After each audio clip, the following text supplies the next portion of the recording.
Колись, щоб поїсти, доводилось бігати за обідом.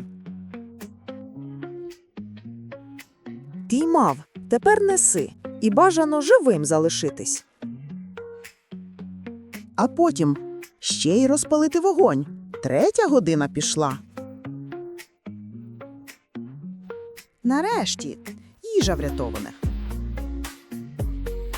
А тепер 2025 рік, але деякі водії досі живуть у кам'яному віці.